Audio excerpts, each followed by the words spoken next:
Hello and welcome to Dig It. I'm Peter Brown and hosting the show with me today is Chris Day.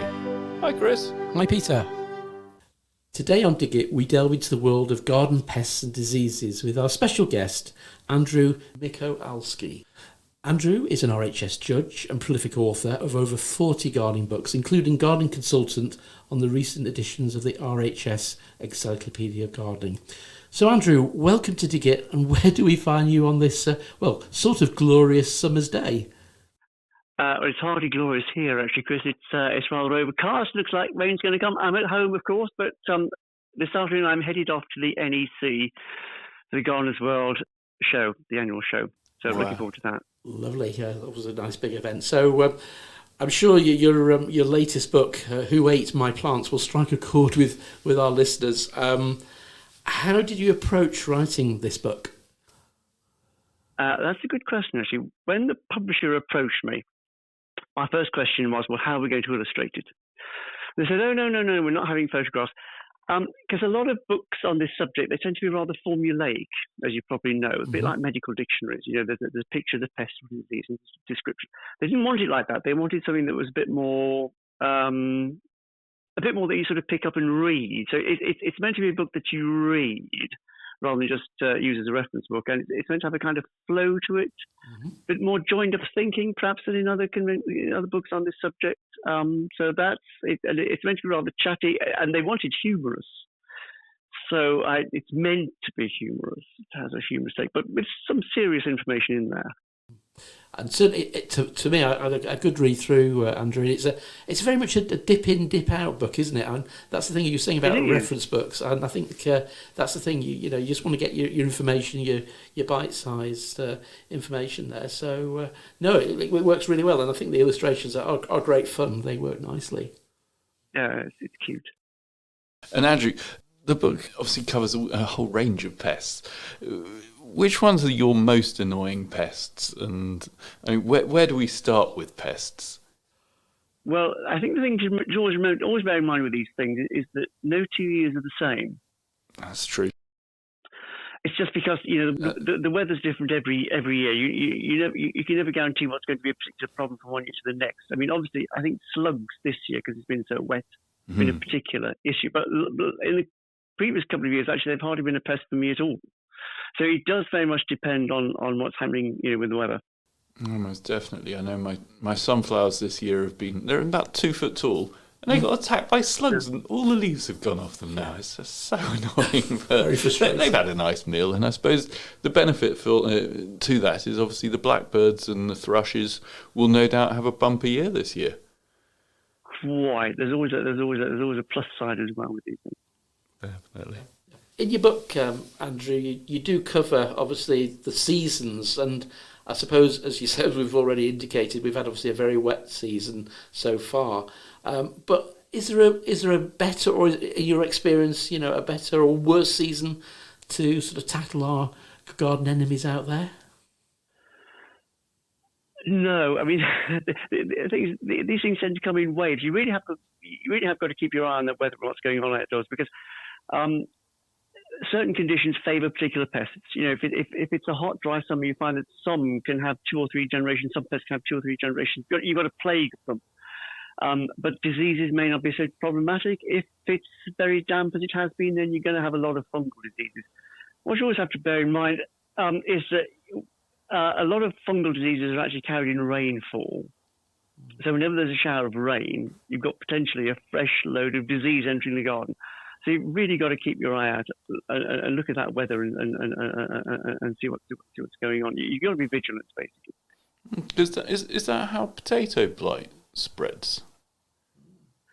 Well, that can be spread by other things as well. That's the other thing. I mean, the pests themselves can spread disease, but certainly in a wet year, you'd expect to have more problems with any kind of fungal disease. Okay. Yeah, indeed. And there's been sort of no question that this spring and summer we have been plagued by slugs and snails. There's no doubt about that. But thinking about it, is there any sort of light at the end of the tunnel to our lovely plants? Is there a really good way of controlling them from your experience and putting your book together? Have you come across anything new and novel in slug control? Are you talking about slugs particularly? Yes, yeah, please. Okay, let's get it. Let's if you're going to talk about slugs particularly. I mean, we have got that. Well, to start with, slugs are no longer considered a pest by the RHS. They've decided they're an important part of the ecosystem. I mean, they can actually be quite beneficial, particularly in autumn when they do a lot of feeding on decaying plant material. A lot of the sort of material that actually carries disease and that shelters the eggs of other pests. So slugs are good in autumn. And if you find a slug on your compost heap, that's good. Leave them there. Let them go on with it. But of course, in spring, they can be problematic. Well, we know they can be problematic. I mean, you can use slug pellets if you like. But if you're going to use slug pellets, I'd always do the glass jam jar trick. You put a few slug pellets in the bottom of a jar, put the jar on its side next to your plants, and the slugs go into the jam jar and die a horrible death. And then you just pick up the jam jar and empty it out.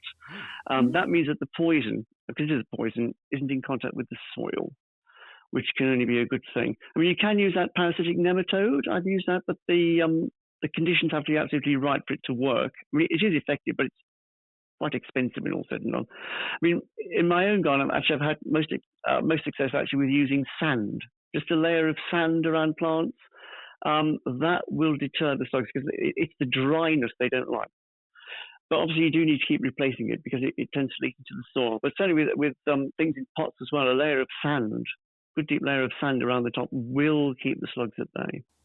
That's interesting. That's my go-to remedy actually, and it's easy. Yeah. I often, when I'm doing my gardening talks, I sort of ask for a bit of audience participation about anecdotally sort of anything people use in their own gardens, and garlic seems to be the in thing at the moment. It is. I mean, you can make a garlic wash if you boil up some cloves of garlic. You don't peel them, you don't need to cut them up, you just the whole thing, just a couple of heads of garlic, boil them up in water until they disintegrate, cool it, mash it, strain it, and then dilute that. And then a couple of tablespoons in your watering can, water it over your plants. It puts a layer over the plants that slugs don't like. But you've got to apply it regularly, about once a week. And if it rains, it washes off, so you've got to apply it again. But that does work. That certainly will work. Slugs don't like garlic for some reason. I never knew that. Brilliant. That's a good one, isn't it? And, yeah. I don't suppose it works on muntjac deer, does it? Because out here in the garden centre, we're sort of quite rural, and I know a lot of our listeners are, and obviously they started off coming out from Bedfordshire and have worked their way across the country pretty much now. But muntjac are a big problem around here. Have you got any tips for them? I haven't had any direct problems myself. Actually, I have spotted them around, actually, up the A5. I have seen them around here, but I haven't had them in my garden, fortunately. The only thing you can do with deer is a physical barrier. And, of course, because they're great jumpers, they're great athletes, it's got to be about 2 meters high. I mean, a 2 meter high fence is the only thing, really. I mean, the only good thing is, of course, they don't burrow. Like rabbits, which we also have. Well, exactly. Let's look at. They don't burrow, but they do jump. I mean, it has got to be a physical barrier. Yeah. I mean, there are so-called deterrents you can buy. I don't know how effective they are. Fortunately, I've never had to use them. I'm not sure how effective the deterrents are, but certainly to keep them out. I mean, a fence is really the only way, the only reliable way. Yeah. Okay. And of course, they're so tall as well. And as we find on the nursery here, it's taller plants tend to be the victims rather than you little saplings. They don't take any hostages, that's for sure. Andrew, they often say that prevention is better than cure. Is that true when it comes to combating your pest diseases in your garden? Well, you say prevention. I mean, often, you don't know something's going to be a problem until you've actually got it, so you haven't actually prevented it. It's like I said before, you've got to be vigilant, keep your eye on things. I mean, the first sign of a pest, if you can deal with it promptly, then you're really getting ahead of the game. I mean, if you're talking about prevention, I suppose the best advice really is to grow as many different types of plant as you can and cram them in, pack them in, get as many different kinds of plants as you can, because that will help attract natural predators. And you need to keep up your spider population. If you can, you need a few tall plants that the spiders get into, and certainly never get rid of a spider's web if you see it in the garden. Keep it. It takes a long time for a spider to build a web. So leave them there. You have to encourage the spiders, encourage your birds. Just try and get as great a diversity of wildlife in there as you can, and you stand a chance, I would say. But certainly, I mean, basically, it's a good excuse to buy more plants, frankly. Get many different types of plants. No, literally, I mean, really, get as many different types of plants as you can. And aim to have things in flower every season of the year. You know, get flowering plants in, because that will attract pollinators, beneficials. Yeah.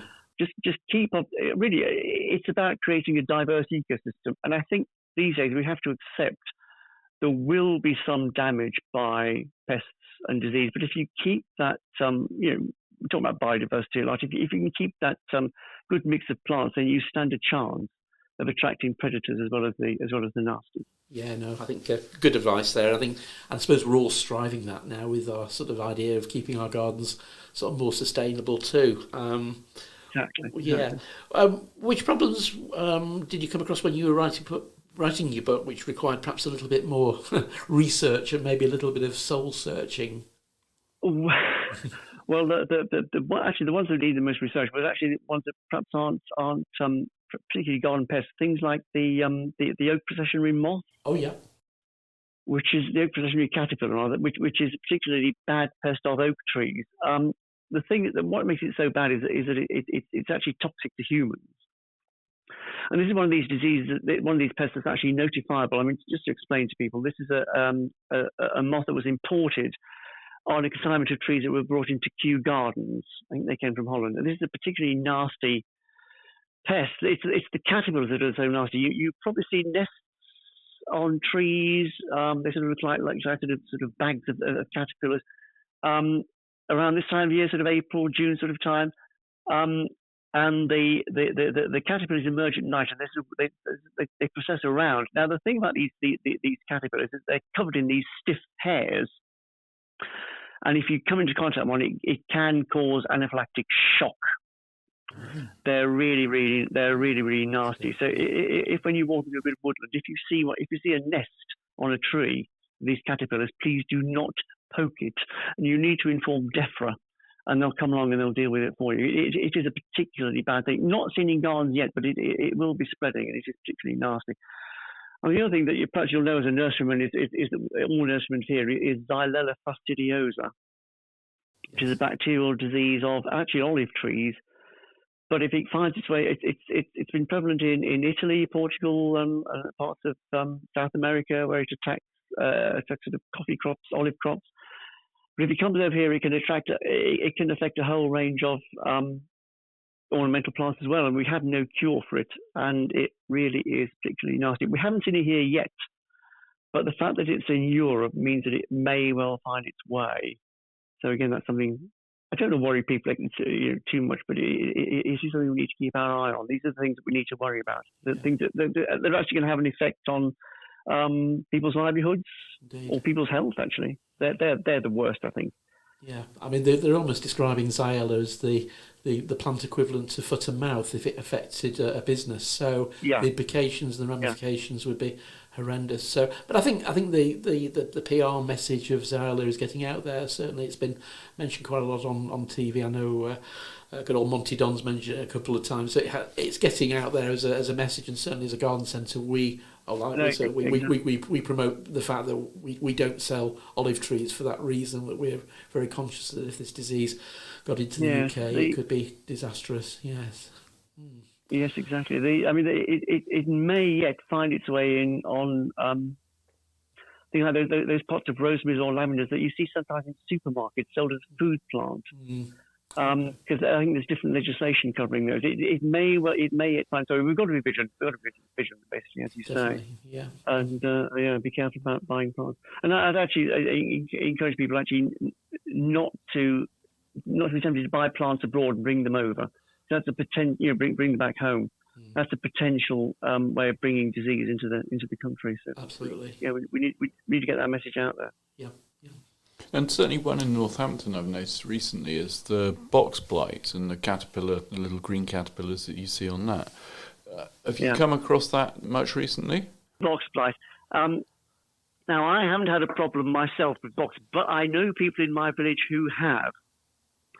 So, I mean, there are two problems here. There's box blight and there's box caterpillar. Now, box caterpillar, I think Northamptonshire is as far north as it's got. But, I mean, again, a lot of these things, they've sort of they've found their way in from the continent. And with warming of the climate, they're managing to adapt to the UK climate and they are moving north. Now, the box tree caterpillar, which will decimate your plants, I mean, we can control. I think there's a parasitic nematode you can use. I think there's possibly an organic pesticide you can use, but I have to have this caveat. If you're using a so-called organic pesticide, I mean, that is still a poison formulated to kill a pest. And, whenever you use an organic pesticide or any kind of pesticide, you will inevitably kill some beneficials as well. I mean, if you can, if you spot the caterpillars, you can pick them off by hand. Yeah, because they're quite big, aren't they? Squash them. Well, yeah, squash them, put them on your bird table. I mean, you've got to be vigilant because they do multiply very quickly. But if you can, you can pick them off by hand. That is possibly the most eco-friendly way of doing it. Pick them off by hand, squash them, put them on your bird table so they stay in the food chain. Box blight, of course, is a fungal disease which we've had for a few years now. I mean, and there's no reliable cure. I mean, there are fungicides you can use, but they only actually suppress the disease. They don't cure it. Yeah. So it's temporary. I mean, if you spot that on a plant, you've got to cut out the dead bits. Fortunately, box is quite forgiving, so it will recover. I mean, if obviously a whole hedge is decimated, you just got to get rid of it. But you can. We have no fungicides, but a good tip actually, if you're growing box, is not to cut it too tightly. A lot of these fungal diseases will proliferate in very dense plant growth. Okay. If you leave your box hedges a bit shaggy, so there's a good flow. You've got good flow of currents of air flowing through the plant. You may have less of a problem. So if you've seen box blight in your vicinity, you haven't got it yourself. Just leave them unclipped for a while. I mean, I know. I mean, a very tightly clipped box hedge is a thing of beauty, but I think we've got to leave that one in the past. Let your box hedges be a bit shaggy, and you may escape. Brilliant. Thanks for that. Good advice there. Yes, and organic gardening practices, Andrew, are often the only option to control or certainly curb, problems of pests and diseases. Do you have any sort of go-to organic remedies which you perhaps use yourself, or you've mentioned in the book? What for any particular pest? Yeah, just general, anything which we might come across. Maybe aphids or the sort of common pests. I think my general answer to that is no, and I will stress this again. I just mentioned it. If you're using these so-called organic pesticides, it's still a pesticide. It's still a product which is formulated to kill a pest. So you're still interfering with the natural ecosystem, and you may also harm some beneficial insects as well if you're using an organic pesticide. I mean, I'll just come back to what I said before. If you really want to boost your ecosystem, just grow as many different types of plants as you can. I think don't be too gone on just growing British natives. We can have other plants as well. Any kind of plant will attract beneficials. So that's the direction of travel. I think that's where I would go. I'm just thinking along those lines, Andrew, the companion planting. I can remember my mother always used to plant marigolds in the greenhouse because I think they help whitefly. Any other sort of things like that you can think of that might help our listeners? Well, the obvious one is alliums and roses. There's another thing actually. Sarah Raven has been saying that you should plant salvias around your roses. Now, salvias, and I mean the sort of Mexican type salvias, things like Salvia amistad, hot lips, those sort of salvias. Yeah. Particularly amistad. Now, actually, as an aside, you cannot make a garden without Salvia amistad. It's actually the essential plant. Anyway, Salvia amistad apparently is a natural fungicide. It emits sulfur, which is a natural fungicide. So if you underplant your roses with Salvia amistad, you may escape black spot. Gosh. Now I say you may. I say you may. I have a caveat here.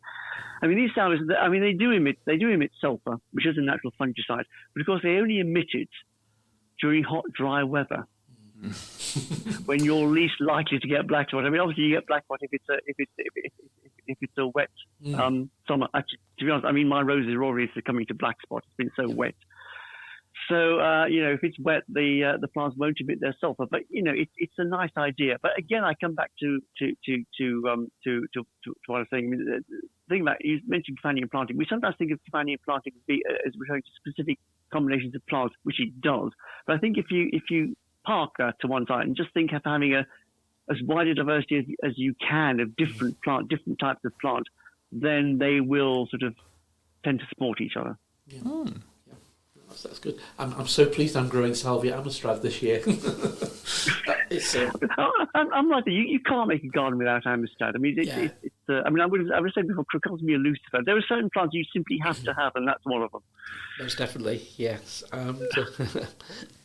Thinking beyond how important that biodiversity is as far as plant material grow in our gardens, I mean, you mentioned about sort of putting natives and sort of non-natives together. Is there a sort of a perfect mix? Is it something we should think about through the seasons, perhaps?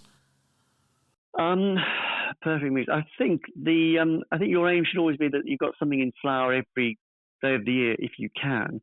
And when we talk, I want to dig down into this thing about natives and non-natives. I mean, a native plant, is a plant that grows in the British Isles. I mean, essentially, you're talking about weeds, let's be honest.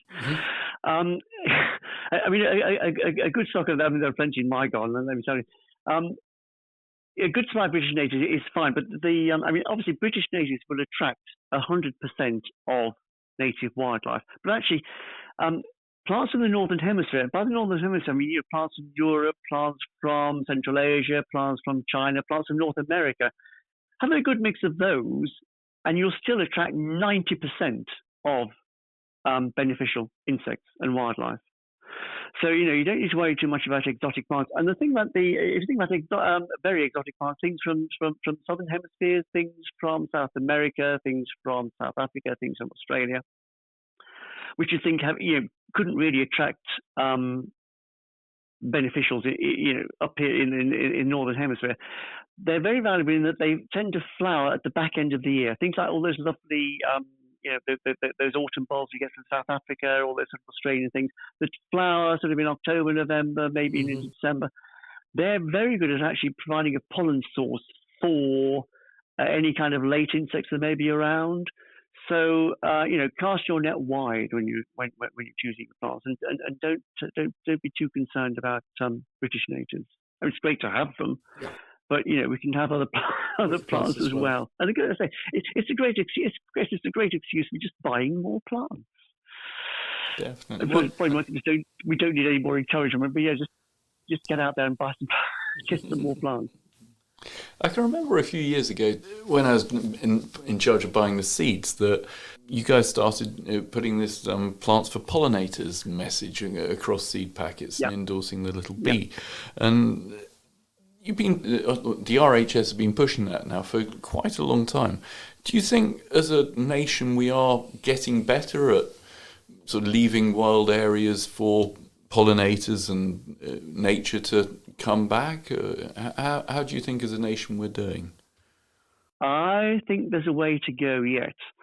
There was this big thing the other day about No Mow May, which of course a lot of the councils leapt on, which is in principle I approve of No Mow May. No Mow May is a great thing. I like all the grass versions left to grow wild. Of course, the downside is you're driving along, you come to a roundabout, you can't see because the grass verges are so overgrown. Maybe that's a good thing. It acts as a kind of traffic calming, so maybe that's a good thing. But I think there's a way to go as far as people in their own gardens go, and I'm particularly exercised. This is my personal bugbear about the mowing of lawns.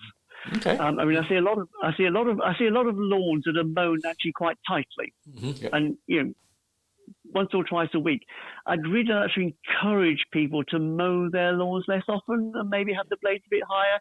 A shaggy lawn can be a thing of beauty as well. It doesn't have to be tightly clipped. And certainly with a few daisies in there, a few clovers, even a few dandelions would be a good thing. So I'd like to move away from, these sort of perfect, beautiful lawns. Okay, maybe part of your lawn could be, but allow it to go a bit shaggier or mow less frequently. I'd certainly like to see a bit more of that. I think that message hasn't quite filtered down. So I'd like to see a bit more about that. But certainly, yes, I mean, I think everybody's aware that we need to have plants for pollinators. I think when we do talk about plants for pollinators, we really need plants with single flowers. Because they're going to, rather than double flowers, because they're going to attract more, because the pollen is more available to the insect. Yeah. But certainly, as far as plants pollinators, I think we have a way to go. We have a way to go. But so, Chris, when you're giving your talks, please tell people to stop mowing their lawn.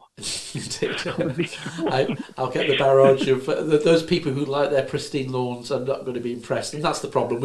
It's a cultural thing, isn't it? We've got yeah. No, I think you've hit the nail on it. It is a cultural thing, and I think we need to, in a way, change the culture whereby people see a slightly shaggier lawn as being actually more as attractive or more attractive than a lawn that's Sure. Just green. And and as I say, you know what, Andrew, with the weather conditions, people are not going to get out and cut their lawns once a week because it's been so wet. So this might be a good reason for doing that, perhaps. That might be a good thing. Yes, indeed. Anyway, that's my 2 pence on that one. Thank you. That's good. And the vegetable garden generally is where our pests and diseases tend to cause the havoc and mayhem on developing crops. Obviously, a lot of new people new to growing, vegetables. Is there sort of any ways we can be one step ahead of the issues? I know you indicated earlier that that's a little bit more difficult. The prevention better than cure. But on growing vegetables, is that often the case? I think you've got to be vigilant to try and get on these things as soon as possible, as quickly as you can. I mean, when you're shopping for seeds, I'd always read the packet very carefully and look for disease-resistant varieties. But if anybody's a novice vegetable grower, my best advice would be head down the allotments, because there you'll find loads of people who've been growing them for years and see what they're doing. I mean, a lot of the times, a simple barrier is actually quite a good defense against a pest. A fleece over your plants, certainly over your cabbages.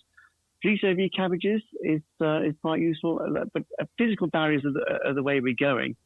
See what the allotment holders see what they're doing, and get talking to them, and they'll give you the best advice, because they'll know what the conditions are locally. Put it that way, and they'll certainly they'll know what's a good year for different pests or whatever. So I head down your allotments and make friends with the gardeners there. I mean, I've never known them not be friendly and give their advice, and you often come home laden with crops that they've got too much of. So if anybody who's a beginner, join an allotment society, join a gardening club, and also get down the allotments and see what you can learn from growers in your area. Yeah, that's very, very true. And I mean, with seed packets now, some varieties of, for example, tomatoes. There's quite a number of sort of blight resistant varieties being offered now to us amateur gardeners, which is good news. And I noticed some of the varieties coming into the garden centre this season, vegetable tomato plants, are being very much highlighting the fact they've got obviously blight resistance too. So a bit of research, I suppose, is what it's about, really. Yeah. I think we have to stress that these things are disease resistant. They're not disease proof. So you may still get if it's a particularly wet year, you may still get some sign of disease. They're not disease proof, but so disease resistant is a good way to go. So check the labels when you're buying plants. They are disease resistant. Yeah. And as we're in the tomato growing season, it's all exciting. I'm looking at mine at home, actually. I'm up to my second truss, but the fruits are not really starting to come on because it's been so chilly, I suppose. It's lovely to see the fruits developing, but what's the prognosis when things do go slightly awry? I often see this term physiological disorders, and I always slightly muse to myself, what does that mean? physiological disorders. Physiological disorders. I mean, a lot of physiological disorders look like diseases. You often look at a plant and think that's got a disease. Actually, it isn't a disease. It's because there's something in the growing conditions that aren't quite right. Mm-hmm. It's too hot, it's too dry, it's too wet, or maybe it's too cold, or maybe the soil isn't quite right, the soil doesn't drain properly. And you know, the leaves tend to wither, or the fruits shrivel up, or they crack, or whatever, and you think that's a disease. It isn't a disease. It's the way it's been grown. And certainly with tomatoes, I mean, you've got to be quite vigilant that they don't want to be over-wetted and they don't want to be too dry. I mean, don't let them dry out, particularly when the fruits are forming. That's what can lead to cracking. So again, it's a matter of being vigilant. And I always make sure that, again, that any plant you're going in a container, I always make sure that the compost drains properly. Because I think when you're watering plants, compost can often, you know this from your own experience, it can compact. Mm-hmm. This is where I come back to my sand and grit. I mean, if I'm ever putting a cropping plant like a tomato in a pot to grow on, I'd always mix that compost with some grit, with some perlite, with some sand, whatever. So you know when you're watering it, the compost doesn't clump. And if the compost if it compacts around the roots, it tends to stay too wet, which can lead to problems. If you mix your compost with some grit, with some perlite or some sand, it will allow it to drain more freely when you water. So you shouldn't have that problem with a plant being over wet. But I mean, tomatoes, you're more likely to have a problem if they dry out in summer. So you've got to keep watering them well in summer, or the fruits will just crack. But that's what a physiological disorder is always a problem in the growing conditions, and often we have nothing we can do about that. If it's a hot, dry summer, a lot of plants are going to suffer because they just don't get the moisture they need. That's interesting. And roses, I mean, they're a sort of traditional favourite plant that we all love, but unfortunately they suffer with aphids, rust, and sort of blooms that don't open, and all sorts of again, I guess, physiological disorders. Can you give us some tips on how to grow the best rose? I mean, one of our previous interviews was suggesting just get varieties that do well and discard the other ones. Is that your advice, or? It's kind of a circular argument, isn't it? And I have to say that these roses that are so-called disease resistant, it's that thing. They're disease resistant. They're not disease proof. Also, that disease resistance tends to fall off as the plant ages. Okay. So the plant that's very disease resistant, it's like all of us. A plant that's disease resistant when it's young, as it ages, the 5 to 10 year period, it may become more and more susceptible to disease. But as far as rose diseases go, I mean, this year, because it's so wet and because every shower of rainfall brings with it further disease, I mean, they're all succumbing to a greater or less degree to black spot. And I think it's one of these things we have to learn to live with. We do have fungicides, but they're not quite as effective as they used to be.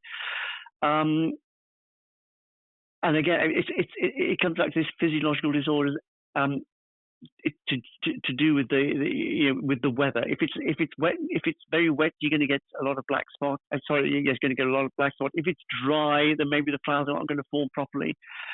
Not a great deal we can do. That thing about disease-resistant varieties, again, take that with a pinch of salt.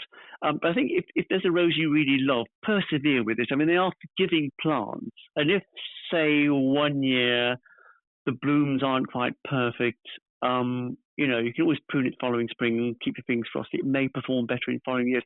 There are no 2 years the same. Crops of roses can be disappointing one season, but just, have faith.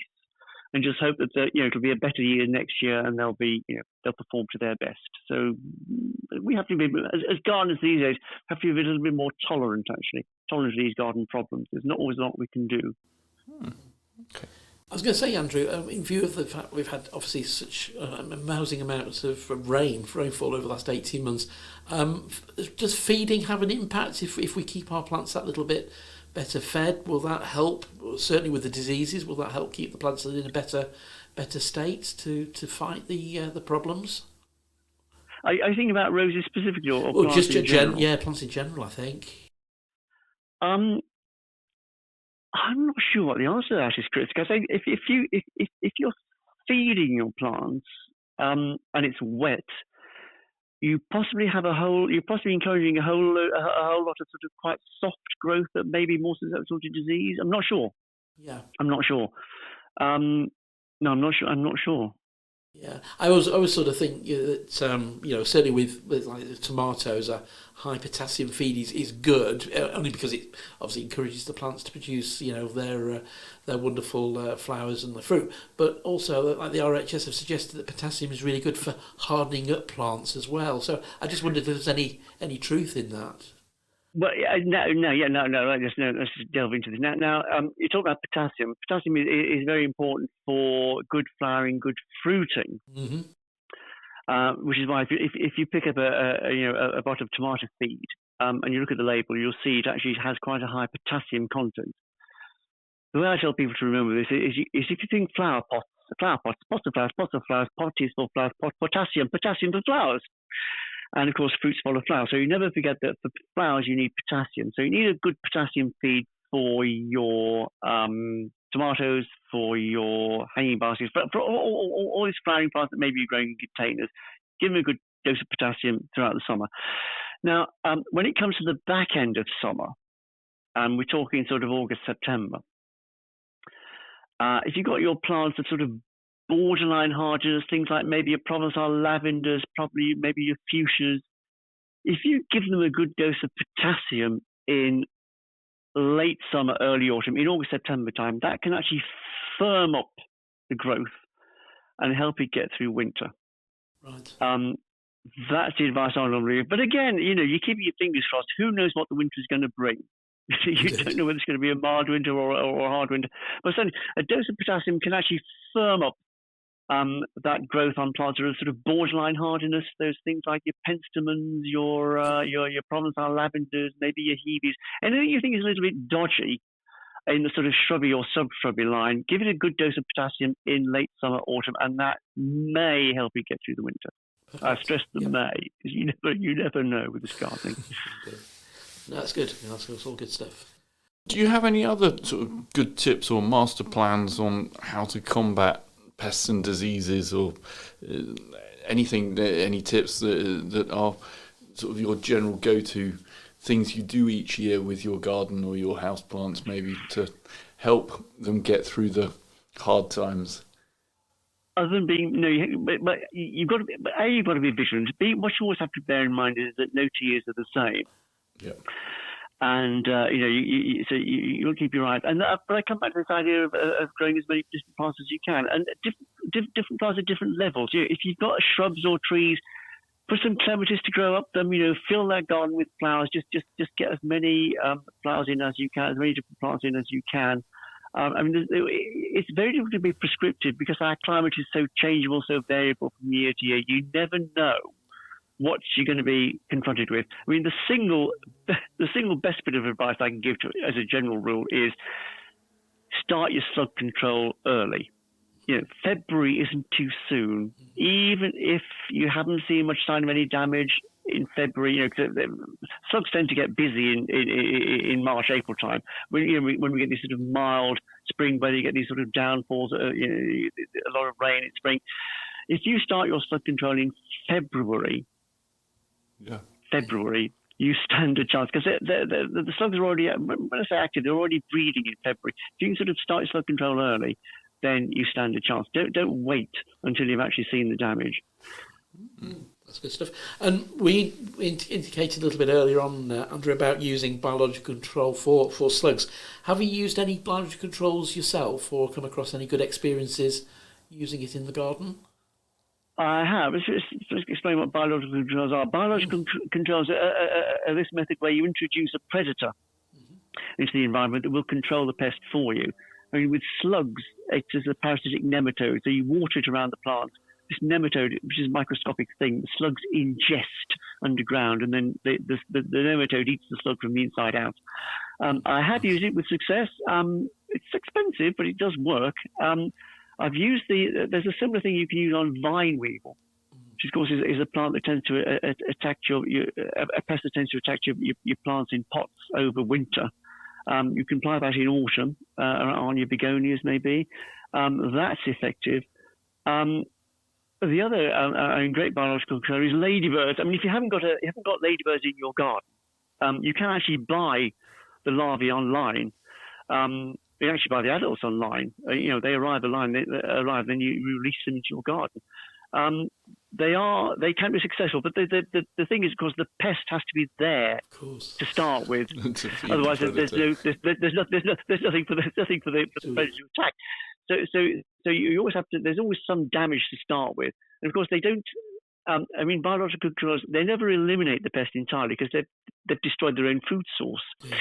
So they will control. They won't actually eradicate it. But it's good. I mean, the single place where they're perhaps most valuable would be maybe in a closed environment such as a greenhouse or a conservatory, where you haven't got that balance of a sort of a diverse ecosystem as you have in the garden. Whereas it's a closed environment like a greenhouse or a conservatory, biological controls can be very effective. Yeah, we certainly at the garden centre here every autumn, usually first, second week in October, I ordered for our mail order departments, biological control for vine weevil for all our heucheras and heucherellas. And we also use it on some of the herbaceous plants now. I mean, one year, I think even some soft fruit was affected. So vine weevil, they have quite a wide appetite as we find on the garden centre. Well, quite. I mean, the thing about vine weevil, it's the grubs that cause the damage, and of course they're active underground, so you don't know they don't know they're there. Just as a general tip, in August, around about August time, August, September, have a look at your plants. If you see some little notches, even in the edges of leaves, that's vine weevil, and that's the adult. So you know if you've seen that, you know you've got the problem, because the adults the adults actually don't do that much damage, but they're usually in these holes in the leaves, and they lay their eggs on the soil surface or the compost surface, and of course the grubs hatch out and dig down into the soil, and they eat the plant roots. And often you don't know there's a problem till you look at the plant in spring. You think that doesn't look very well. You lift it up and there are no roots. So look for those notches. If you see those notches, you know you've got a problem, and then you could apply the nematode around the plant or around your vulnerable plants. Sure. And you're talking earlier about ladybirds. There's obviously lots of different types of ladybird, or species or subspecies. Are there any particular ones that are better? I mean, from memory, you get like 5 spots, 7 spots, and all the different types of them. Have you come across sort of the best one for eating your aphids? The best ladybird. Or of course, the best ladybird. All ladybirds are good. Now, here's the thing: we think we've got about 60 different species. Get this, 60 different species in the UK of ladybird.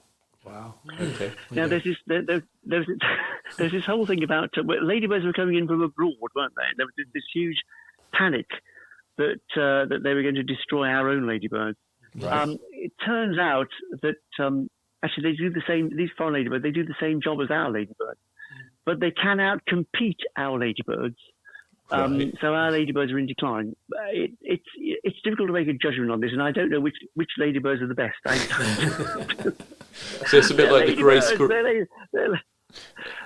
In a way, they're all good, but the foreign ladybirds, and I can't think how to identify them. They're only bad insofar as they may outcompete our own ladybirds. It's a bit like red and grey squirrels. Not quite as bad, actually, because grey squirrels are completely horrible. But it's a bit like that, where the interloper outcompetes the ones who are here to start with, but they still do the same job. Brilliant. So any ladybirds are good. Don't ever squash a ladybird. Oh no. We like ladybirds. Yeah, we don't judge ladybirds. No, I think of beauty. Andrew, it's been great to chat on the book side of things, but there is another string to your bow, and I often you're often out and about speaking to garden clubs and societies, as well as leading tours over at Lamport Hall over in Northamptonshire. But also you get involved in judging for the RHS. Can you tell us something about the process? This is really fascinating, and how you became a judge. Now, this is an interesting question. How I became a judge. Now, when you look at the RHS judges, I mean, these are people, let's say, what RHS judges do. The RHS judges, we people who go to the garden shows and I mean, I'm only involved in the floral marquee. When you go to an RHS show, when you go to the marquees, you'll see all the exhibits have been awarded a medal: gold medal, silver gilt, bronze in some cases. The judges award the medals, so we go around to the shows and decide which exhibits are going to get which medal. Now, this was a few years ago actually. There was a little article in the Garden, RHS Garden magazine, and they were inviting applications for committee members. So I applied, and wheels turned, nothing much happened. But then I was actually invited to apply to be a judge. Now, RHS judges are usually they're people who've been nurserymen themselves, or they've been people like head gardeners, or they've been people who are in charge of parks and gardens. So actually, I'm a bit of an outlier. But I applied, and there's a process you go through. You get invited to go to a show. You go around with the judging panel, and then you're invited again, and you're asked to make a contribution. And then finally, you go around with someone who sort of moderates your opinions, and then you're finally accepted, and then you're a judge. But in theory, anybody can apply. And this is something you might like to do, Chris, or you should do, Chris. So it's somebody like you, or actually, to be honest, I think there should be more amateur gardeners who are judges. People who are just gardeners. But in theory, it is open to anybody. I mean, anybody could apply to the RHS and ask to be considered to be a judge. But actually, when you come to it, it's a lot. It's actually quite a lot of work when you go there. You're invited to go to a show, so you turn up to the show, and you're in a panel of 4 or 5 judges, and you go around in your group, and you're allocated a certain number of exhibits to judge, and you judge them according to certain set criteria: quality of plants, diversity of plant material, the quality of the display overall, the visual impact, various criteria, and you decide. It's a sort of point system. And so you all award different points. They're all plotted up together, and that determines whether it's a gold, silver gilt, or whatever. And then, actually, that's not the end. Then there's a meeting at the end, what was called moderation, because there's a separate panel of very superior, very serious, very high-minded, very, very experienced judges who go around on their own, and they mark every exhibit. And then each panel presents their findings to those head judges, and then you decide between you what the award is going to be. And then the awards are given out, and I've never been involved in that stage. That's when the arguments can start. Because some exhibits, if they've won a gold one year and they're marked down to a silver gilt, then they can be a bit, then you have to explain why, why they didn't quite, satisfy all the criteria. But yeah, it sounds fascinating. It is fabulous. But theoretically, I think anybody could apply. And if anyone's out there who thinks they could do it, I mean, certainly try writing to the RHS and see what happens. Because it should be, I think it should be a broader range of judges than perhaps they already are, if I can say that discreetly. But certainly, I mean, anybody, it tends to be people who've got commercial experience, to be honest. So somebody like yourself, or somebody who's run a nursery, somebody who's been a head gardener, that sort of person. Because often they tend to be invited. I mean, particularly if there's somebody with a specialist knowledge, because they always need people who know about orchids, who know about bonsai or whatever. Something that's very niche. They sometimes get invited, but certainly I think it's an open door, really. The reason I put this question in, Andrew, is the fact that obviously the Chelsea Flower Show, obviously a couple of months ago, was quite controversial because quite a few of the gardens, well, one particular garden won the People's Award, but it only got a silver gilt, which obviously was quite controversial, and I think it was some of the broadcasters made it known their thoughts, which I think is fine. I think we've all got freedom of speech, and I think that's good. So it's quite interesting what you were saying about having to approach people who've got a silver gilt after many years getting a gold, how that process is dealt with. But plenty of food for thought there. Thank you for for that. Yeah, no, I seem to remember a few years ago, Dan Pearson didn't get Best in Show, and he was a bit missed, I think. But yeah, it's there are very strict criteria, and for sure. and I promise you, it is thrashed out among the judges. I mean, it's all taken very seriously. It's not. If somebody's downgraded from a gold to a silver gold, it's not without debate. Indeed. It's not without a serious discussion. Yes. And it's very carefully done. I mean, I have to stress that it is very considered. It is very considered. And I'm sure, Andrew, when you're judging, you're looking for pests and diseases on all these plants too. Well, actually, that's a no. The plants are supposed to be perfect. Right. Certainly in the marquee, the plants have to be perfect, or they are marked down. Mm-hmm. No two ways about it. Yeah. Okay, so Andrew, we're getting towards the end of the podcast now, so we usually ask a couple of sort of final questions, but the first one is, you've been shipwrecked on a desert island. Which plant or tool would you wish for so you could enjoy your life on your virtual island retreat? Which plant? Plant or tool, yes. Or both. Plant or both. Plant or tool. Plant or tool. Well, tool. That's easy. Oh, actually, can I have two? I need a ball of string and some scissors. I'm forever going around in my garden, tying things up, tying things back, training things. A ball of twine and a pair of scissors is my go-to tool. That's my go-to tool. Brilliant. Plant. Now, this is a bit tricky, isn't it? This is trickier. I will choose, just off the top of my head, I would choose the rose Nostalgia. Oh, good choice. Which I think is beautiful. If you don't, I think it's beautiful. It has ivory white flowers touched with red. As the flowers age, they develop more red in the flower. It's beautiful. I love it. Excellent. One of our favourites. Yeah, no, two good choices. Yeah, well, three good choices there. Thank you. And I guess, Andrew, having been a judge and sort of been exposed to quite a few different gardens and experiences, have you picked up any funny tales you can share with us that you've thought about and giggled about when reflecting back on them? Funny tales. Trying to think. Or a good gardening joke. We love a gardening joke. I don't know. But I was just thinking about judging. It has happened twice in my judging experience. This is strictly between us, that I've turned up to one of these shows, and I've been told, "Oh, you're judging the bonsai." Right.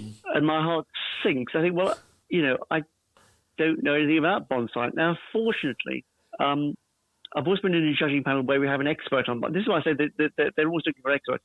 I've always been on in the panel. There is always an expert on bonsai, and it is, as we go and look at these. I mean, to me, all bonsai look the same. They all look the same, but it is a very particular thing, and they know exactly what they're looking for. I wish I knew more about it, but that I don't know whether it's funny or not. But certainly, it's one of these ways. You suddenly feel you've been caught out in some horrible way. That's possibly not that funny, but yeah, I have been in that experience where suddenly an area of your ignorance is exposed. And I have to stress that I have no formal training in horticulture. Right. I've sort of learned it all myself, and so I do have some yawning gaps of ignorance, and I was afraid that they're suddenly going to be exposed, and I'm going to fall into some horrible trap. It does happen. I've now learned to say, if there's something I don't know about, I say I don't know the answer, and then you don't tie yourself in knots or embarrass yourself. Indeed. Well, sometimes that honesty often pays, doesn't it, as they say? But that's good. Thank you, Andrew, for our chat today. It's been really fascinating. I mean, pest and diseases is a mega subject, and your book, Who Ate My Plants, covers it with zest and with fun. So how do our Dig It followers find out more about you and how to get hold of a copy of your books? Well, there's my website, andrewmikolajski.com. If you go onto Amazon, I've got my own Amazon page, so that will give details of all my books. Or if you go to the publisher is Michael O'Mara, you go onto their website, Michael O'Mara, you'll see they actually list stockings of the book as well. So it is widely available and in all good bookshops. Brilliant. Good stuff. Well, thank you so much for all your tips and help today, Andrew. It's been fascinating speaking to you. Well, to see you very, very soon. Thank you. Bye-bye. Thanks. Today's show was brought to you by Buckingham Garden Centre and Nurseries. The show was hosted by Chris Day and Peter Brown. The show was produced by Peter Brown. And our thanks to Chiltern Music Therapy for providing the music. Thanks for listening. At Chiltern Music Therapy, we want everyone to know the difference that music can make in their lives. From parents and their premature babies in hospital to grandparents with dementia. We provide music therapy and community music services to people of all ages and needs across England. We work both digitally and in person in people's homes, care homes, schools, hospitals and hospices. Find out more at chilternmusictherapy.co.uk.